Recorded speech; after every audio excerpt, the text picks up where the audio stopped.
오절요 혹은 이 말을 저 말보다 낫게 여기고 혹은 모든 말을 같게 여기나니 각각 자기의 마음에 발전할지니라. 자, 음식 먹는 만 가지고서 문제가 되는 것이 아니라 이제 말을 가지고 말을 하는 사람이 많습니다. 왜냐하면 여러분, 유대인들은 안식일을 토요일로 지킵니다. 그 토요일 안식은 금요일 날 해질 때부터 토요일 날 해질 때까지가 안식일입니다.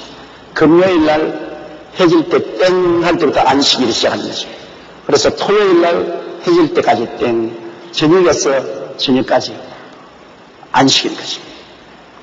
근데 유대인의 사회에서는 어마어마하게 안식일을 그렇게 지켜야 됩니다. 여러분, 성경에 보면은 하나님께 대한 인간관계에서 내 앞에 다른 신을 두지 마라, 우상을 절하지 마라, 하나님을 망에 내버리지 마라, 안식일을 그렇게 지켜라. 성경에는 안식일을 어기면 죽이라고 했어요. 안식일날 나무하다가 잡혀와서 돌에 맞아 죽은 사건이 성경에 기록되어 있습니다. 그래서 구약시대에는 안식일은 어마어마하게 엄격하게 지켰습니다. 안식일은 꼭 쉬어라. 그럼 왜냐?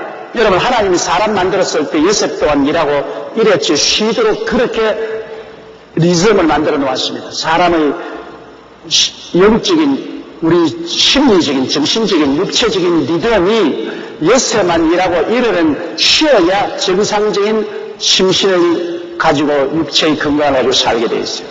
하나님 그렇게 만들었는데 인간이란 살아있는 기계를 만들어 놨을 때 6일 돌리고 일요일은 쉬어야 그 다음에 돌아가게끔 되어놨어요. 그런데 사람들의 욕심이 들어오니까 그걸 안 지키니까 종교적인 율법으로 하나님이 정해놨어요. 안 그러놓으면 전부 안식일을 어기고 6일 동안 일하고 일을 쉬라는데 1회 동안 계속해서 일하고 탐욕이 넘쳐나면 그 결과로 말미암아 사람이 마음으로 지치고 육체로 지쳐서 파괴되기 시작하고 그 결과로 인내력도 없어지고 관용하는 마음도 없어지고 자제력도 잃어버리고 살인하고 방황하고 싸움하고 무시무시한 일들이 생겨납니다. 사람이 마음속에 휴식을 얻지 못하고 마음에 스트레스가 걸리면 자제력을 잃어버립니다.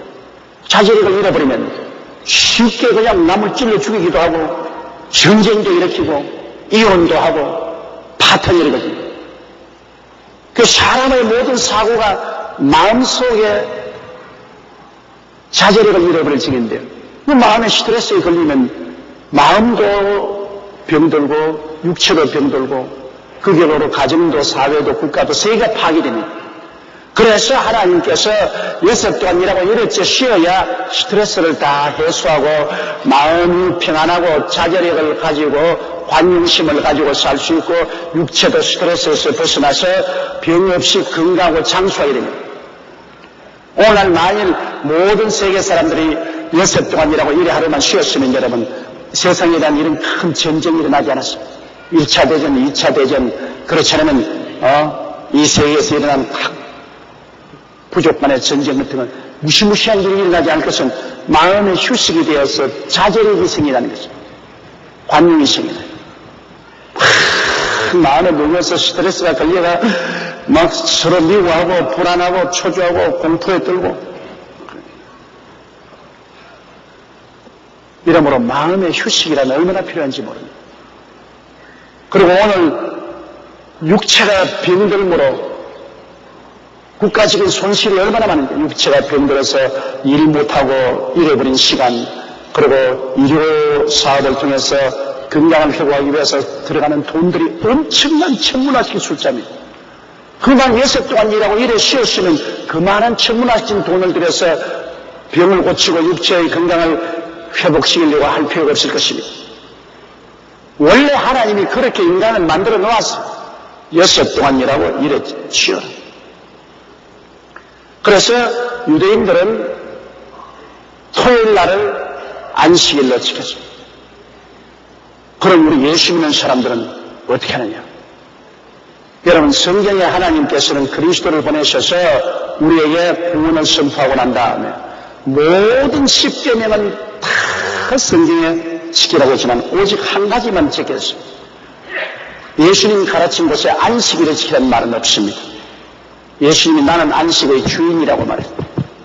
그러고 난 다음에 이 신약, 새로운 언약을 맺은 사람들은 주님께서 안식 후 첫날, 꼭 주일날에 백성들을, 제자들을 만나십니다. 예수님 부활하시고 난 다음에 언제나 안식 후 첫날에 제자들이 모였는데 예수님이 나타나셨어요.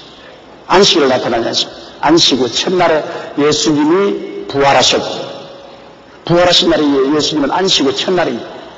그 다음 제자들을 만난 날도 안식 후 첫날에 만났어요. 그리고 오순절날 성령이 임하신 날도 교회가 탄생한 날인데 그날이 바로 안식 후 첫날 주일날이었어요. 그래서 우리 예수 믿는 사람들은 몇세 동안 일하고 일회 시대 그 일회가 언제냐? 토요일이 아니고 우리는 주일입니다. 토요일은 유대인들하고 하나님이 구약의 언약 속에서 안식일을 주었습니다. 그러나 우리는 이제 예수님께서 부활하신 날을 우리의 주일로 지킵니다. 우리는 안식일이라고 말하지 않습니다. 부활한 날을 주일로 지키는 것입니다. 주님이 주일날 부활하셨고 모일 때마다 주일날 주님이 나타나셨어요. 그러면 오늘날 우리가 주일날 모이는 것은 그날 주님 만나는 날인 것입니다. 예수님이 그날 우리에게 와서 우리를 만나주십니다. 또 교회가 탄생한 날이 주일입니다. 우리는 교회 성령이 주일날 임하셨습니다. 그래서 주일날 우리는 성령의 은혜를 받고 예수님을 만나기 위해서 주일날 모입니다. 그래서 우리의 삶의 주기가 여러분 구약시대나 신약시대나 예서는 일하고 일에 하루는 쉬게끔 하나님이 그렇게 주기를 만들어 놓았습니다. 주님을 섬기는 것은 이제 오늘날 신약시대에 와서는 이 날을 지날보다 낮게 여기고 혹은 모든 날을 낮게 여기나니 각자 자기 마음에 확증하지. 여러분 문제는 구원이 날 지킴으로 오는 것이 아닙니다. 구원이라는 것은 예수를 믿음으로 오는 것입니다. 이 핵심 사상을 알아야 돼요. 예수를 구주로 믿으면 구원받고 예수를 구주로 안 믿으면 구원을 안 받습니다. 그겁니다. 토요일날 지켜야 구원을 받고 주일날 지켜야 구원을 받고 날짜 때문에 구원받는 것은 관계가 아닙니다. 오늘날 한국에도 안식교회에서는 예수 믿어도 토요일날 예배 안 드리면 구원 못 받는데 이것은 중대하게 그리스도의 구원의 의미를 잘못 해석하는 것입니다. 여러분 예수님이 십자가에서 내가 다 이루었다 하실 때 그게 아무런 조건도 붙일 수 없습니다. 그 예수님이 다 이루었다고 하는 그 일에 이 음식을 먹어야 된다, 이 음식을 안 먹어야 된다는 그런 조건 붙일 수도 없고 이 날을 지켜야 된다, 이 날을 안 지켜야 된다 그런 조건도 붙일 수 없습니다. 예수님이 모든 것을 다 이루어 버리셨습니다. 우리가 할 일은 뭐냐? 예수만 믿으면 되는 것입니다. 예수만 믿으면 돼요. 예수를 구주로 믿고 입으로 시인하면 그로서 그리스도 안에서 다 이루어진 겁니다. 예수님이 안식의 주인입니다. 안식의 주인이라고 가르치는데 뭐 안식 가지고서 야간 접속을 합니까? 성경에 보면은 이 안식일에 대한 문제에 관해서 논쟁이 많으니까 주님께서 이 문제에 대해서 많이 말했습니다. 갈라디아서 4장 10절로 11절에 너희가 날과 달과 절기와 해를 삼가 지키니 내가 너희를 위하여 수고한 것이 헛될까 두려워하노라. 이 갈라디아 교회가 유대 교인들의 영향력을 받아서 주님을 잘 믿다가 그 다음에는 유대인들 같이 토요일날 지키고 무슨 달과 절기와 해를 지켜야 구원받는다. 예수만 믿어서 구원 못 받는다. 그래가 교회가 발각 뒤집어졌습니다. 교회가 이제 날을 지키고 절기를 지켜야 된다. 바울 선생께서 편지했습니다. 너희가 날과 달과 절기와 해를 삼가 지키니 내가 너희를 위하여 수고한 것이 헛될까 두려. 구원에다가 그런 도덕지 붙이면 안 돼요. 예수님이 얼마나 큰 희생을 가지고서 우리 구원을 완성해 주셨는데 그게 무슨 날과 달과 절기를 지켜야 구원받는 조건을 붙이면 안 됩니다. 예수님의 보혈의 공로가 그렇게 무력하단 말입니다. 예수 그리스도의 보혈의 공로는 모든 것을 다 이루어놓은 것입니다. 그러므로 골로새서 2장 16절로 17절에 있는 말씀대로 그러므로 먹고 마시는 것과 절기나 월삭이나 안식일에 인하여 누구든지 너희를 평론하지 못하게 하라. 이것들은 장래일의 그림자라. 몸은 그리스도일 것입니다. 그림자를 따라갈 것이 아니라 몸인 예수님이 왔었으므로 예수님을 모시면 모든 것이 다 이루어진 것입니다. 그림자를 따라갈 필요 없습니다. 옛날에 안식이라는 것은 예수님이 오실 그림자를 예수님 믿고서 마음의 안식을 얻을 그림자인 것입니다. 그렇기 때문에 여러분, 우리는 이 나를 가지고서 왈가왈부할 필요 없습니다. 예수 그리스도를 잘 믿고 예수님을 섬기는데 토요일날 우리는 날짜가 나니까 토요일날 섬겨야겠다. 오케이, 상관없어. 우리는 주일날 주님이 언제나 나타나시면 주일날 섬기겠다. 오케이. 그러면 토요일날 또 못 섬기고 주일날 또 못 섬길 때이 되면 그럼 화요일날, 수요일날, 목요일날이 되면 어떻습니까? 좋아요. 일주일에 하루는 빼어서 주님을 섬기면 좋습니다. 그러나 우리는 다 주일날 예수님을 예배하고 그날에 국가도 공휴일을 정해놓고 있으니까 그날 우리가 섬기는 것이 제일 좋은데 그날 못 섬기는 사람은 다른 날 섬겨도 주님을 자기 원하는 날에 섬기면 되는 것입니다. 일회 중에서 하루는 주님 섬기, 하루만 주님 섬겨야 돼요. 날짜가 구원의 조건이 안 됩니다, 여러분. 우리가 성수 주일 하라는 것은 주일날 예수님이 부활하신 그날을 우리가 섬기되 6일 동안 일하고 하루는 쉬라고 주님 말씀이기 때문에 그날을 하루 쉬면서 우리가 주님을 꼭 섬겨야 돼요. 그러나 특별한 사정이 있어가지고서 그날 못 섬기면 어떻게 합니까? 이슬람 교권에 가면 다 금요일날 섬깁니다. 그날에 저 사우디아라비아나 요르단이나 뭐 두바이나 저기 가면 예수 믿는 사람들도 모두 다 금요일날 예배 봅니다. 금요일날이 이 이슬람교에서는 자기들 섬기는 날입니다. 그럼 기독교인들도 금요일날 다 예배를 봐요. 금요일날이 그럼 예배 본 날입니다. 다 금요일. 이야, 그럼 이슬람권에 있는 예수 믿는 사람들 금요일날 모여서 예배를 드리기 때문에 타락했다. 그런 것 없어요. 왜냐하면 그 나라의 문화에 따라서 하루를 섬깁니다. 그 이슬람 교권에서는 주일날도 다 공무원들도 다 일해요. 금요일날 다 쉬어요. 금요일 다 쉬어요. 그 예수 믿는 사람 금요일날 모여가지고 예배드려요. 금요일 예배드렸다 해서 너는 천당 못 간다는 분 있어요? 없죠. 뭐 옛날에는 이 로마에서는 그런 것도 있었어요. 로마에서는 토요일날 금식을 해야 된다. 밀란에서는 주일날 금식을 해야 된다. 그러니까 싸웠어요. 토요일 금식 기도를 해야 효과가 있지 주일날 금식 기도하면 밀란 너희들은 효과 없다. 밀란에서는 주일날 금식 기도를 해야지 토요일 금식한 로마 너희는 힘들었다. 그래서 어거스틴 암브로스는 유명한 교부 신학자에게 물었습니다. 아유, 로마에서는 뭐 주일날 금식해야 된다고 하고 밀란에서는 로마에서는 토요일이고 밀란에서는 주일날 금식에 효과가 있다는데 어떻게 해야 됩니까? 어느 것이 참입니까? 그러니까 암브로스가 대답하기를 로마에 가거들랑 토요일날 금식하고 밀란에 가거들랑 주일날 금식하고 그러면 될 것이지 뭐 걱정할 거면요. 그렇습니다, 여러분. 사람이 날짜를 정해가지고서 왈가왈부하지 하나님은 그런 날짜에 구애하지 않습니다. 하나님의 최대 관심사는 예수님을 사랑하고 믿느냐, 예수님을 섬기기 위해서 나는 토요일날 예수님을 섬깁니다. 나는 주일날 섬깁니다. 나는 화요일날 섬깁니다. 나는 목요일날 섬깁니다. 나는 금요일날 섬깁니다.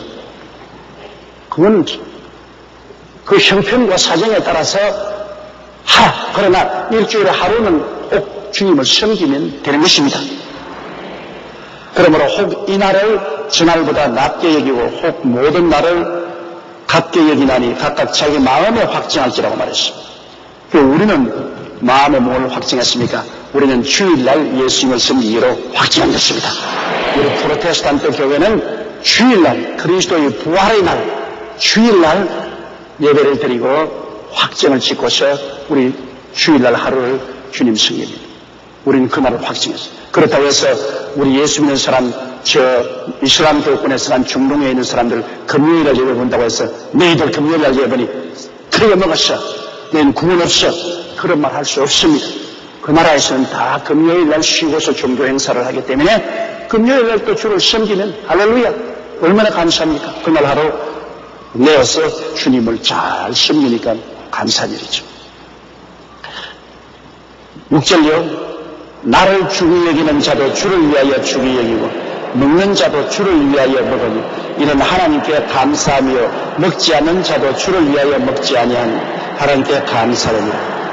핵심을 잡아야 돼요. 핵심을. 그 따위 잡지 말고 핵심을 잡아. 핵심이 뭐냐? 아버지 하나님과 예수님을 사랑하는 것이 핵심인 것입니다.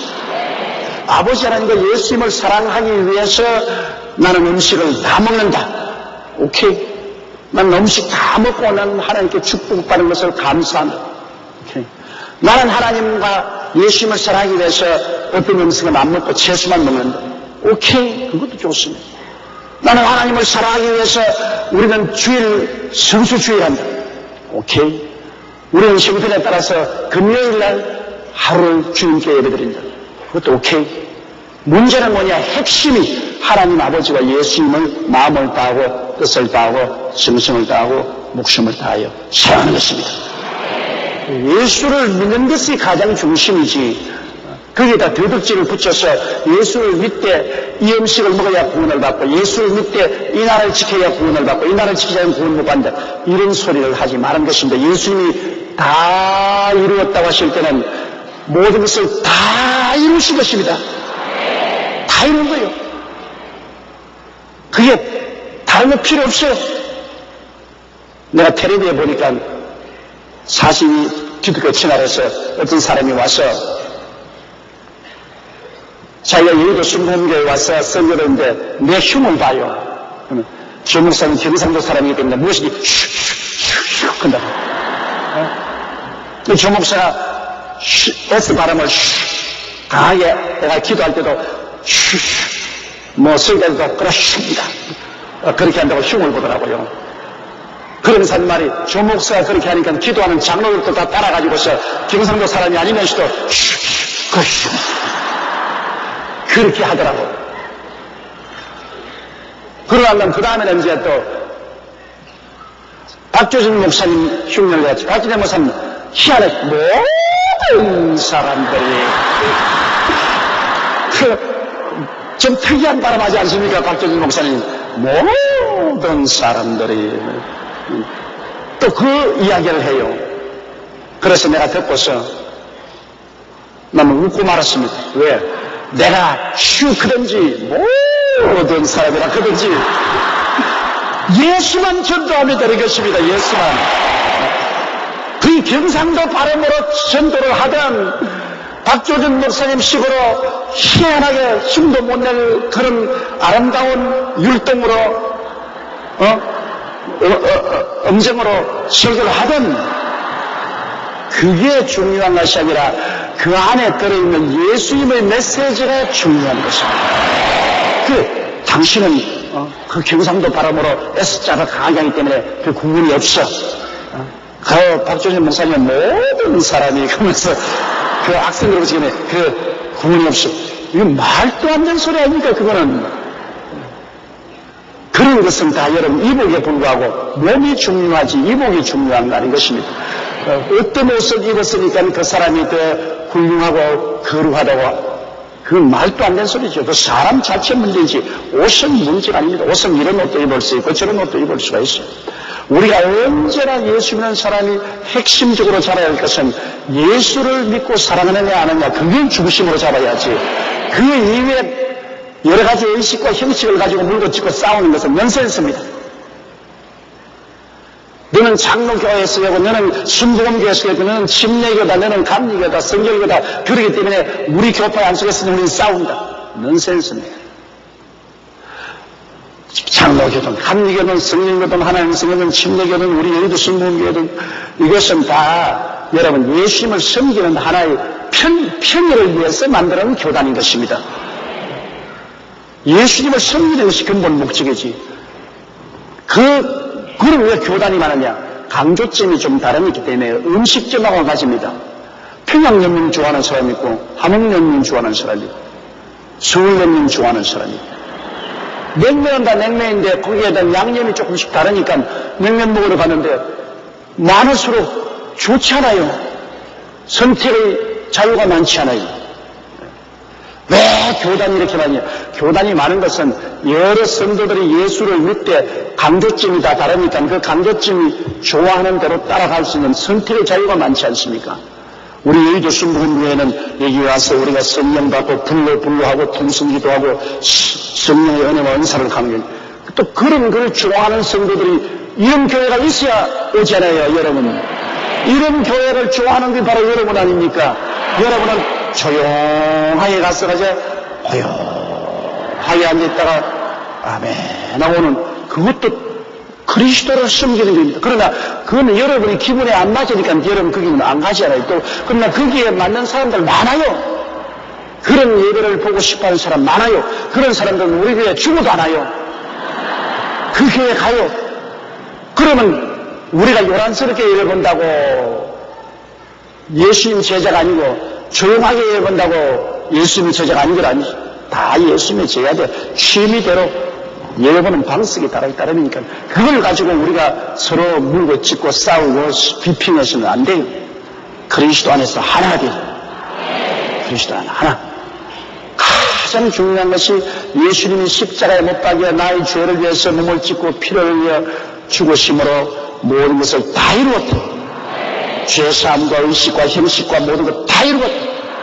그러므로 음식을 좋아하는 사람도 예수님 위해서 음식을 좋아하고 음식을 안 좋아하는 사람도 예수님 위해서 안 좋아하고 나를 특별히 지키는 사람도 예수님을 섬기기 위해서 그 나라를 지키고 또 다른 나라를 지키는 사람도 예수님을 섬기기 위해서 다른 나라를 지키고 모든 중심은 예수님이 되어야 되는 것입니다.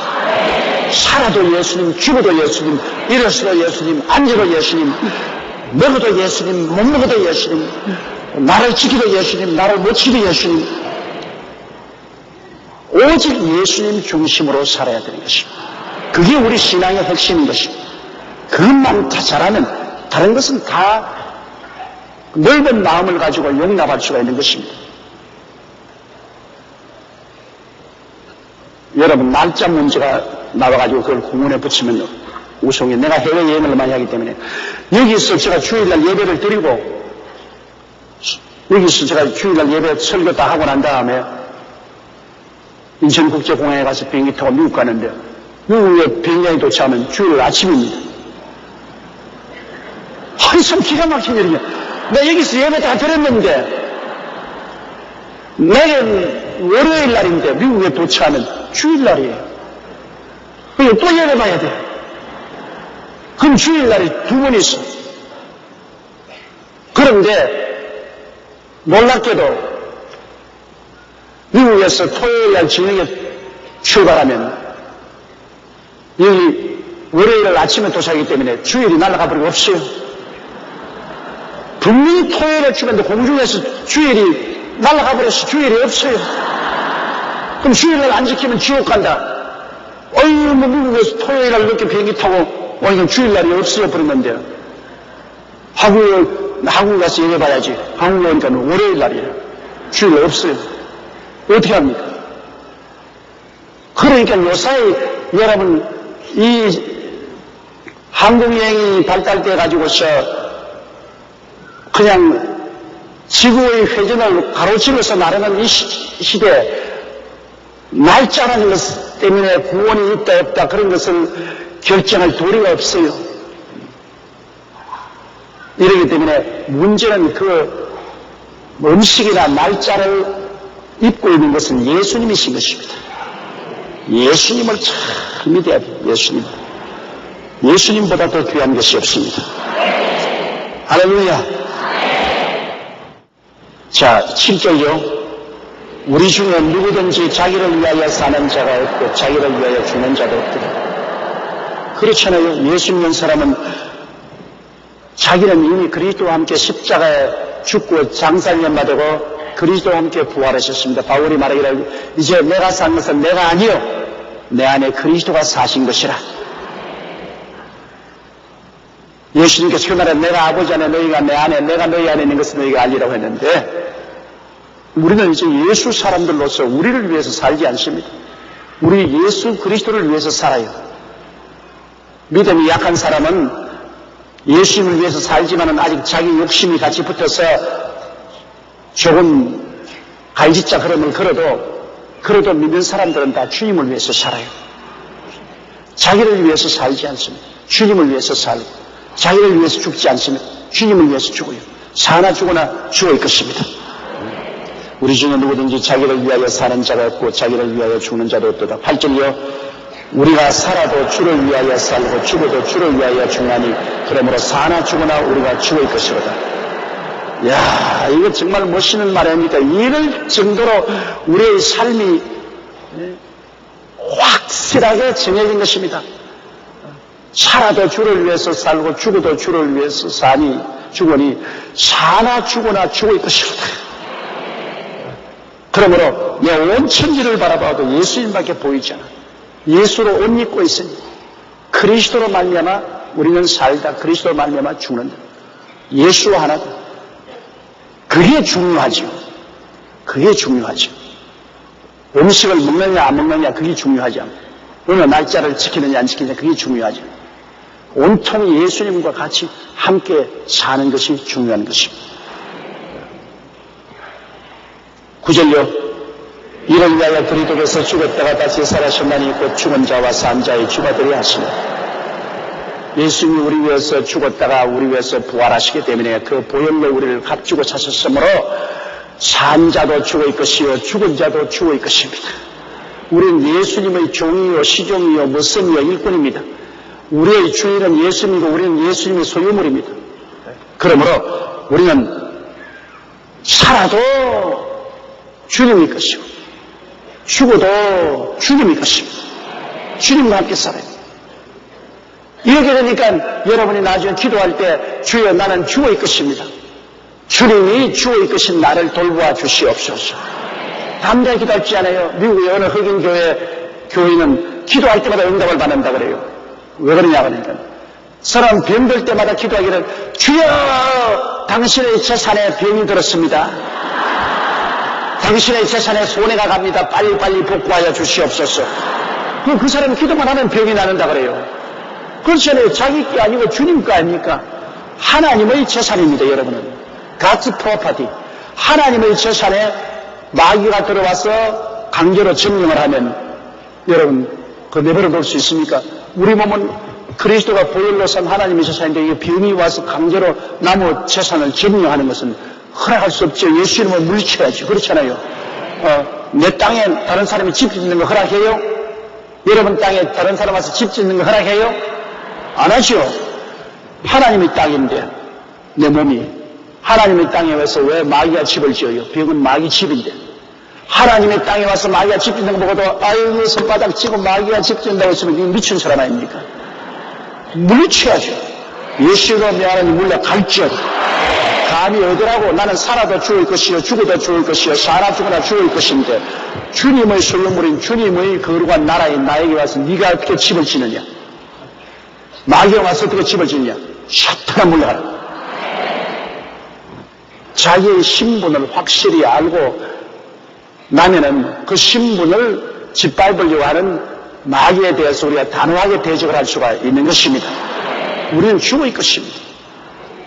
그러므로 우리 주님께서 우리를 돌보게 되어 있어요. 주님은 당신의 것을 돌봐야 될 책임이 있지 않습니까? 우리 주님은 우리 목자고 우리는 주의 기르시는 양인데 우리는 주의 것인데 주님께서 우리에게 무엇을 먹을까 무엇을 입을까 무엇을 마실까 돌봐주는 것이고 우리가 병들 때 주님 고쳐주는 것은 당연한 이치 아니겠습니까?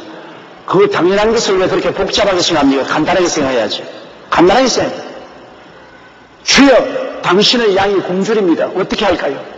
주님밖에 먹여줄 수 없으니 주님이 먹여주시옵소서. 단순합니다. 아닙니까? 주여 주의 소유물이 내게 병이 들었습니다. 마귀가 와서 집을 짓고 있는데 어떻게 합니까? 주여 빨리 와서 성령의 능력으로 내 쫓아주시고 건강을 주시옵소서.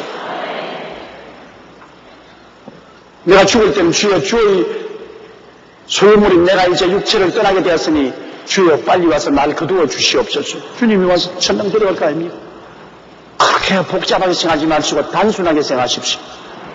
예수님이 십자가의 보혈로 여러분을 값주고 사서 여러분을 오중복음과 삼중축복을 얻은 사람으로 만들어 주었습니다. 자기의 신분을 분명히 알면은 여러분 강하고 담대하게 여러분이 기도할 수 있습니다. 여러분은 혼자 못 삽니다. 주님과 함께 살고 있습니다. 하늘과 땅과 세계와 그 가운데 모든 것을 지으신 주님과 함께 살아요. 멋대로 할 수 없습니다, 여러분.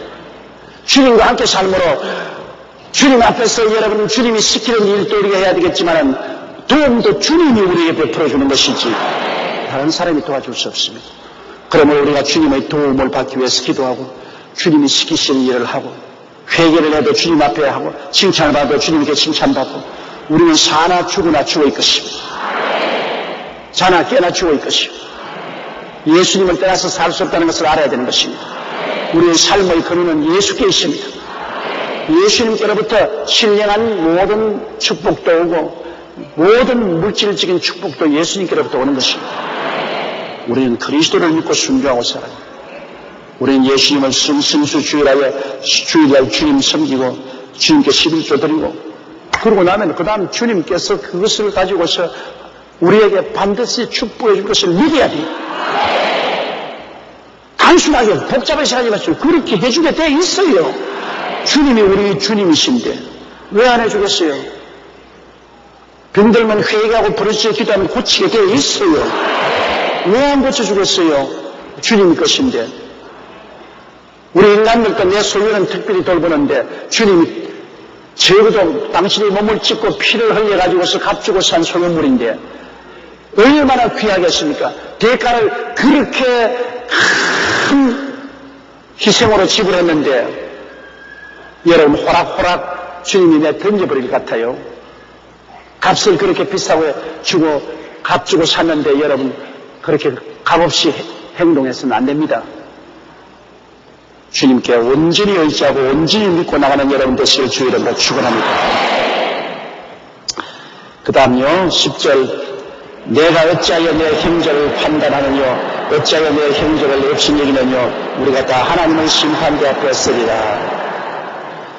우리가 형제들이 음식 먹는다 안 먹는다 하면서 판단하고 형제들이 이날 지킨다 저날 지킨다고 판단하고 업신여기면 하나님 심판대 앞에 서겠다고 그랬어요.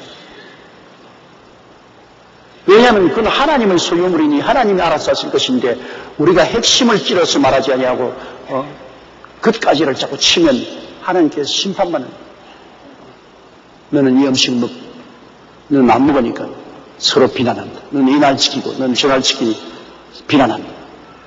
결국 하나님은 심판받는다. 왜? 하나님 앞에 무성이요 하나님의 자녀인데 우리가 달라들어 가지고서 평론할 이유가 없는 것입니다. 11절요. 기록되었을 때 주께서 가라사대 때 내가 살았노니 모든 무릎이 내게 꿇을 것이요 모든 혀가 하나님께 자별하리라 하였느니 우리 주님께서 살아계신 하나님 우리 심판의 날에 주 앞에 다 서면은 누가 고발할 필요 없어요. 우리가 살아온 기억력이 다 테이프의 고도처럼 다 이야기. 여러분 보세요. 우리 말하는 것도 테이프로 다 녹음되어 있잖아요. 우리의 모습도 요사이는 이 비디오로 다 찍혀 있잖아요.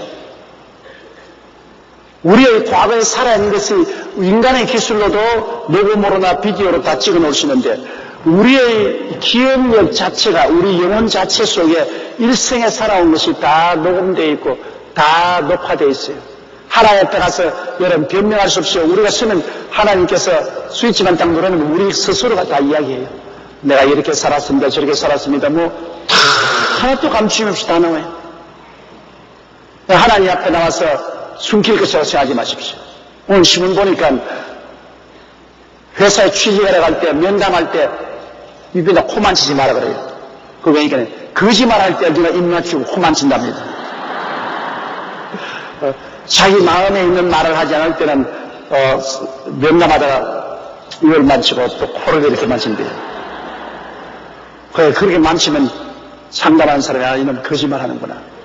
낙지한다고 손 딱 바로 하고 그 다음에 그 성에 기대지 말고 그러면 금방 짓는 말이야. 지금 사장처럼 기댄다고 하니까 다소곳하고 앉아라. 그런 말이죠.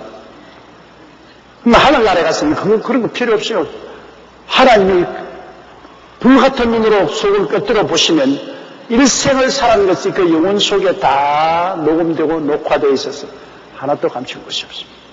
그러나 하나 여러분 알아야 할 것은 우리가 부끄러움과 수치를 당한 녹음이나 녹화는 예수 그리스도의 피로서 지어져 버렸습니다. 지어져 버렸습니다. 우리 예수 믿는 사람은 하나님 앞에 설 때 무슨 심판받느냐? 상급 심판을 받습니다. 많이 잘한 것 주님께서 많이 못한 것, 덜한 것, 이 상을 줄 것이냐 안 줄 것이냐 많이 줄 것이냐 상급 심판은 있지 하나님이 정죄의 심판은 없습니다. 감사하게도 예수님의 보혈은 녹음과 녹화를 지어버리는 역할을 하는 것입니다. 그러므로 하나님 앞에 서면은 다 지어져 버렸어요. 나의 과거의 모든 죄가 하나도 없이 예수님의 보혈로 다 지어버렸기 때문에 하나님 아무리 보시려 해도 지어지는데요. 보혈로 지어지는데 안 들려요. 녹음기에 지어진 여러분 테이프 넣어보십시오. 싹 소리만 나지 아무 말도 안 나오죠. 여러분 비디오 테이프 지어진 것을 갖다가 VTR에 한번 넣어보세요. 줄만 왔다 갔다 하지 아무것도 안 보여요. 지어졌습니다. 나의 죄를 씻기는 예수의 피밖에 없네. 다시 성취하기도 예수의 피밖에 없네. 그러므로 그리스도의 피를 의지하면 일생에 지은 죄가 하나도 없이 다 지어져 버립니다. 죄를 한 번도 안 지은 사람처럼 되는 것입니다. 그래서 하나님 앞에 떳떳하게 서지요. 안 그러고 하나님 앞에 누가 감히 떳떳하게 서겠어요. 수치와 곤욕 때문에 어림없지요. 그러나 예수의 피를 믿지 않은 사람들은 그 죄가 전부 다 드러나기 때문에 천당에 오라 해도 안 옵니다. 여러분 부끄러워서 지옥으로 자기 발로 곤두박질 치고 들어가는 겁니다. 하나님이 쫓아 안 내어도 자기 발로 가는 겁니다. 왜? 너무너무 부끄러워서 견딜 수가 없죠. 너무너무 부끄러워서. 장마가 지나고 난 다음에 여러분 가만히 같은 것 하면 탁집 밑에 있는 벌레들이 막 햇빛을 비치면 그러면 날 살리라고 어두운 데로 도망치잖아요. 햇빛을 못 견뎌요. 하나님의 여유로운 그 광명한 빛에 죄인들이 어떻게 섭니까? 어림도 없지요. 스스로 어두운 지옥으로 줄라름을 치죠. 그러나 죄가 다 보혈로 씻음을 받고 죄책이 사라진 사람은 얼마나 영광 가운데 하나님의 광명을 바라고 기뻐하고 즐거워하며 주님 앞에 나갈 수 있지 않습니까? 죄 용서는 보혈이 오셔서 우리를 용서하고 의롭다 하고 그 다음 단계로 하나님 앞에 설 수 있는 영광을 허락하여 주신 것입니다. 예수님의 보혈은 용서와 의로움과 영광을 갖다 준 것입니다. 보혈이 얼마나 귀한지 아무리 인간이 의로운 행동을 하고 착하게 살았다 해도 그 사람의 근본적으로 감추인 죄악은 씻을 수가 없습니다. 그러나 예수님의 보혈은 어떠한 죄도 다 정결하게 씻어버리고 맙니다. 테이프에서 지워졌습니다. 하나님 앞에 설 때 너희 모든 과거는 나는 모른다. 하나님도 몰라요. 왜? 보혈이 씻어버리기 때문에. 하나님 보시기에는 다 하나님의 의로운 자식들만 보여요. 이 땅에서 공로를 많이 세웠는가 공로를 적게 세웠는가 그것만 보여요. 공로를 많이 세운 사람에게는 하나님이 상을 많이 주시고 공로를 적게 세운 사람에게는 상을 적게 주시고 그 공로 심판은 있지 정죄의 심판은 없는 것입니다. 그러므로 얼마나 감사한지 12절요. 이러므로 우리 각인이 자기 일을 하나님께 직구하리라. 우리 사람들은 하나님께서 하나님 앞에 스스로 직구를 하는데 안 믿는 사람들은 자기 죄를 다 직구할 수밖에 없죠. 우리 믿는 우리들은 죄는 직구하지 않습니다. 없는 점을 지워버립니다. 우리의 하나님을 위해서 얼마나 많은 일을 했는가 안 했는가 그것을 하나님 앞에 직구하게 되실 것입니다. 로마서 14장 13절 이하의 말씀을 공부하겠습니다. 로마서 14장 13절 이하를 다 같이 읽으십시다. 그런즉 우리가 다시는 서로 판단하지 말고 도리어 부딪힐 것이나 그칠 것으로 형제 앞에 두지 아니할 것을 주의하라. 그런즉 우리가 다시는 서로 판단하지 말고 우리가 어떤 일에 사람이 적합한가 안 한가는 그 실력을 판단해야 됩니다. 시험을 쳐봐야 돼요. 승진을 시킬 것인가 안 시킬 것인가 그런 공적인 판단은 필요한 것입니다. 공식적인 공적인 비평과 판단은 있어야 발전을 합니다. 시험을 치는 것도 판단입니다. 여러분. 그 사람이 공부를 잘했는가 못했는가. 그 다음에 월급을 올려줄 것이냐 안 올려줄 것이냐. 연봉제 연말에 판단은 꼭 필요합니다. 일을 많이 한 사람은 연봉을 올려주고 일을 잘 모르는 사람은 낮춰주고. 인생을 살아가는데 여러분 우리의 행동이나 실력을 비평하고 판단하는 것이 없이는 할 수 없어요. 그러나 그것은 공적 기관에서 하는 것입니다. 공적 기관. 우리 교회 같으면 교회에서 당회에서 할 것이요. 혹은 징계위원회에서 할 것이요. 교회는 우리 교회 부목사들이 모여서 연봉 판단을 하는 것입니다. 그러나 개인적으로 상대방을 향해서 상대를 해칠 목적으로 비난과 공격을 하는 이것은 하지 말아야 합니다. 공정한 비평과 판단은 우리가 일의 발전을 위해서 반드시 필요해요. 그러나 악의를 가지고 부정적으로 개인적으로 상대를 헐뜯기 위해서는 비평과 판단을 하지 말는 것입니다. 대개 우리는 마음의 부정적인 태도를 가지고 남을 비평하고 판단하고 헐뜯는 일을 많이 합니다. 죄로 주고 말로 받는다고 꼭 그렇게 하면 그 말이 상대에게 들어가게 되고 들어가면 말로 받게 돼요. 그 중에서 가만히 있습니까? 가만히 안 있고 도로 비평하고 판단해야 되는데 우리가 인생을 살면서 전혀 허물이 없는 사람 같으면 비평과 판단 안 받을 것인데 털어 먼지 안 나는 사람 누가 있냐고 한 말처럼 허물 없는 사람이 아무도 없어요. 가장 중요한 것은 부부간에 서로 비평과 판단하는 것은 아주 제로입니다. 부부간에 비평과 판단해서 그걸 듣고 고치는 사람 나는 아직까지 못 봤어요. 분노를 폭발시키지. 부부간에 비평과 판단하면 분노를 폭발시키지 사람이 좋아하시지 않아요. 그렇기 때문에 될 수 있는 최선을 다해서 부부간에는 서로 비평과 판단하지 말아야 돼요.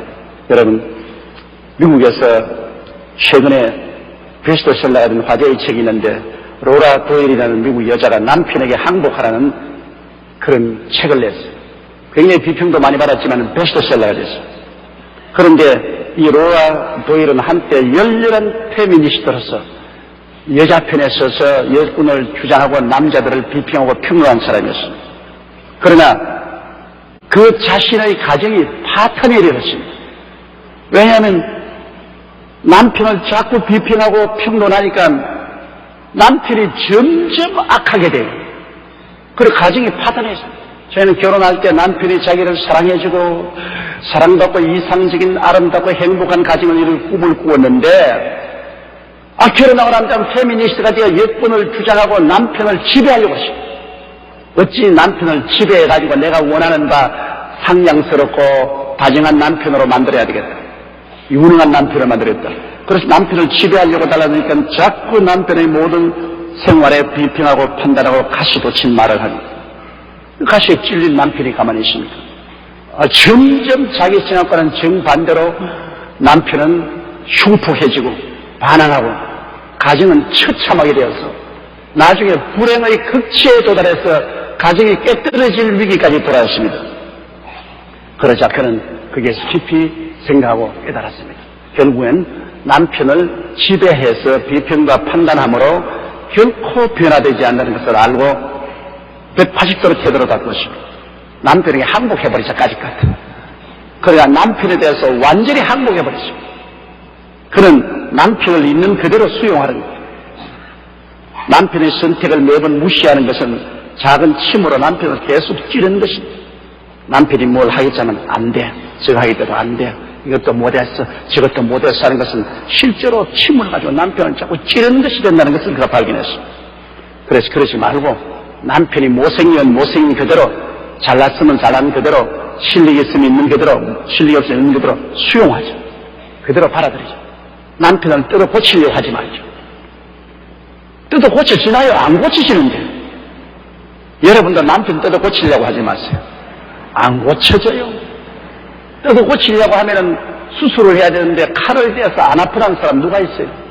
그리고 또 여러분 자신이 완전한 것 같으면, 남편보다 완전한 하나님 같으면 뜯어 고칠 수 있지만은 자기도 완전하지 못한데 자기의 불완전한 판단을 가지고 자꾸 남편을 이거 잘못했다, 저거 잘못했다, 이거 고쳐라, 저거 고쳐라 하면은 남편이 그게 찔려서 가만히 있지 않습니다. 자존심이 훼손을 당하기 때문에 저항합니다. 인간에게 최후의 보루가 자존심입니다. 자존심만큼 무서운 것이 없습니다. 자존심에 상처를 주면은 결단코 변화되지 않습니다. 저항합니다.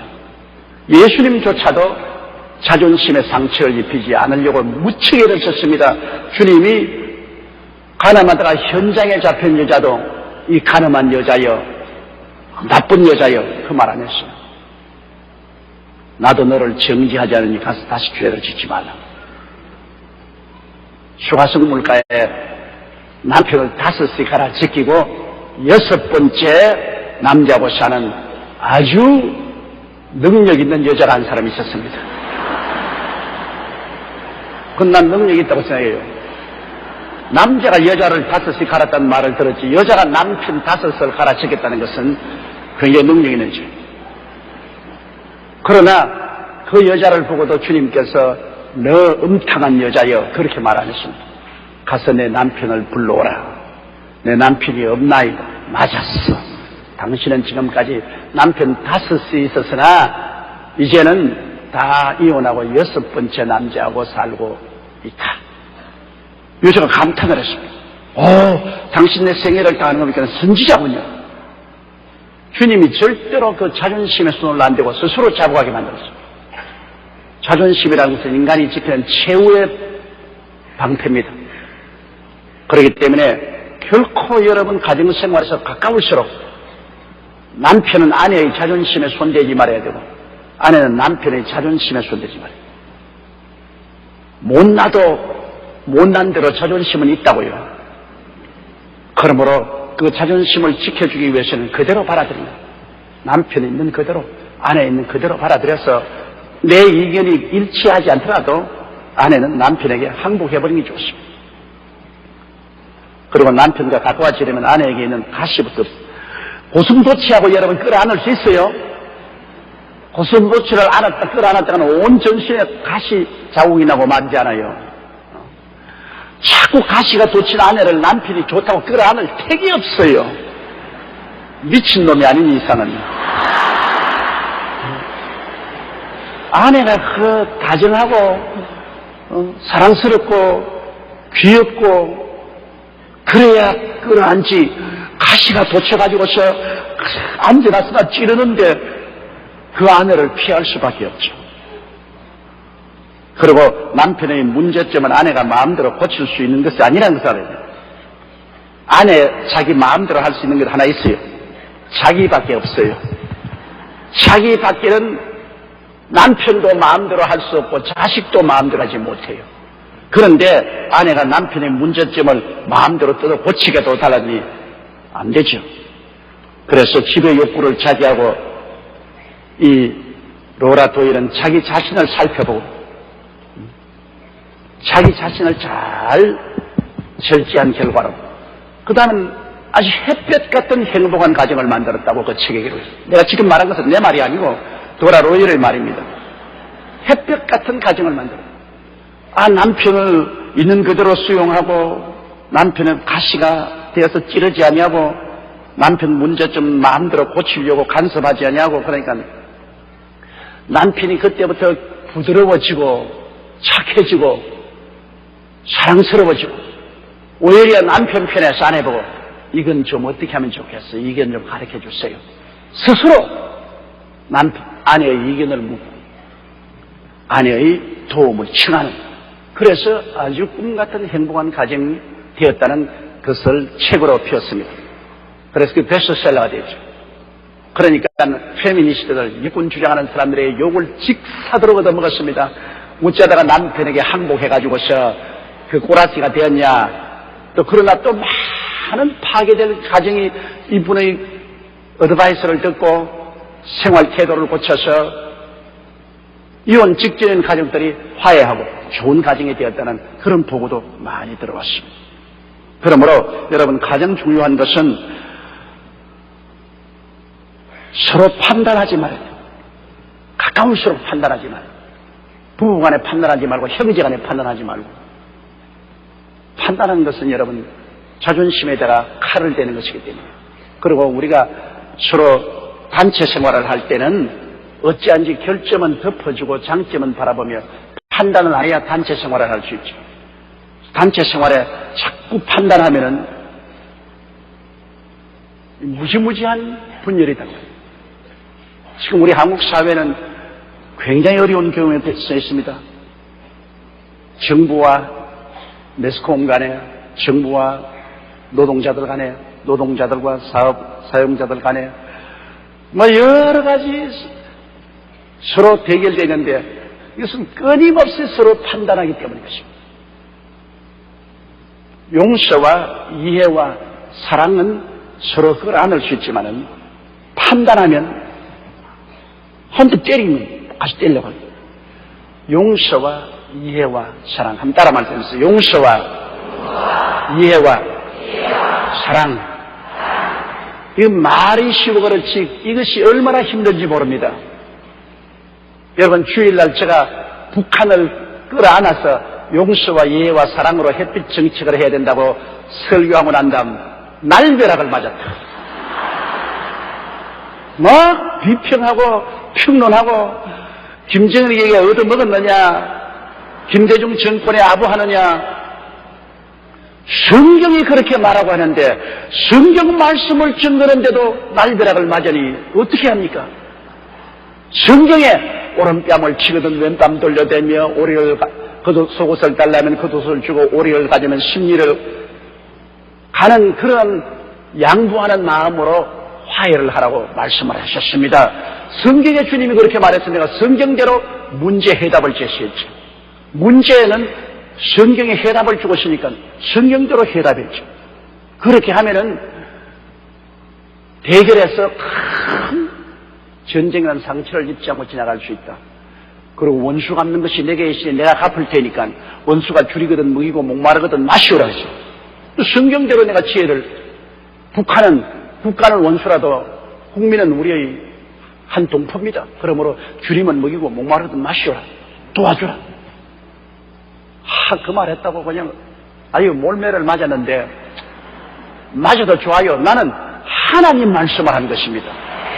주님이 우리 보고 하라는 주님의 지혜와 지식을 말했지 사람의 어떤 정권을 편든 것도 아니고 어떤 사람을 두둔해서 한 말도 아니에요. 그 사람들이 하나님 말씀을 들을 때 하나님 말씀을 그대로 받아들이지 않고 내 마음에 단 것은 받아들이고 쓴 것은 뱉어버리면 그럼 하나님하고 동행할 수 없어요.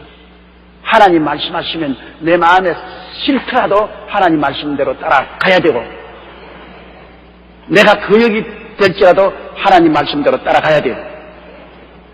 그러면 하나님 말씀은 절대로 거짓이 없습니다. 정결이 문제가 해결이 된다고요. 하나님께서 말하기를 내 생각은 너희 생각과 다르며 내 뜻은 너희 뜻과 달라 하늘이 땅보다 높같이 내 생각은 높고 내 뜻은 높다고 했습니다. 그 사람의 지혜나 이성과 감정으로 이해할 수 없다고 반대하면 그건 하나님 사람이 되지 못하죠. 우리가 하나님의 지혜와 지식을 따라가면 지금은 우리 인간으로 이해하지 못해도 끝장에는 반드시 좋은 일이 다가오는 것입니다. 왜? 하나님의 문제 해결의 열쇠를 가지고 있기 때문인 것입니다. 또 내가 물벼락 맞은 하나 있어요. 고기 먹지 마라 했다가 물벼락이 났어요. 고기 사업하는 사람들마다 그냥 내게 연락을 오고 세상에 고기 먹지 말라는 여러분 담배가 몸에 해롭다고 정부적 차원에서 담배 피우지 말고 술 마시라고 말하고 아무리 해도 담배는 피운다고요. 술도 마시고 정부적 차원에서 담배 피우지 말고 술 마시지 마라 건강에 해롭다고 해도 담배도 피우고 술도 마시는데 조용기가 고기 먹지 말라고 했다 해서 고기 안 먹는 사람이 있어요? 다 고기 먹는다고. 내가 말한 것은 구약시대의 노아 홍수 전까지는 하나님이 일절 사람에게 고기를 못 먹게 하시다.